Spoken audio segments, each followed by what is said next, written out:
This is a case of a patient with numerous thoracic surgical scars having undergone a left pneumonectomy, together with lung surgery to the right side also. The left anterior chest wall scar is known as a left anterior mediastinotomy. This is an unusual scar and is known as a Chamberlain procedure. This is so the surgeon can access the area lateral to the aortic arch, which may contain lymph nodes, which if involved with cancer may affect the ultimate treatment the patient has. It can also be used to biopsy masses in the anterior mediastinal area.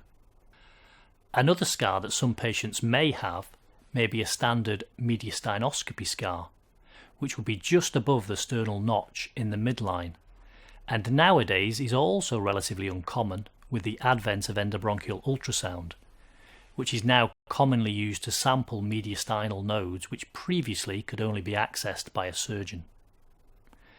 The large left lateral standard thoracotomy scar could represent an underlying lobectomy, pneumonectomy, or rarely a single lung transplant.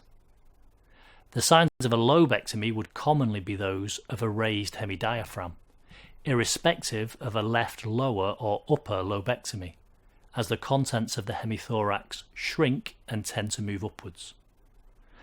However, due to hyperexpansion of the remaining lobe, the signs may be relatively minimal in a lobectomy, and it's sometimes difficult even on a chest x-ray to tell that some patients have been through a lobectomy. A pneumonectomy should be more obvious, with dullness throughout the hemithorax, and either complete absence of breath sounds or bronchial breathing in the upper zone, indicating displacement of the major airway. If the patient has had a single lung transplant, then there should be relatively normal chest findings, other than the scar. The scars seen on the right hemithorax are more in keeping with a video-assisted thoracoscopic procedure, more commonly known as a VATS, which may be a lung biopsy, a pleural procedure, or even a VATS lobectomy. The larger scar on the right is around 6 centimeters, which would be big enough to remove a lobe through.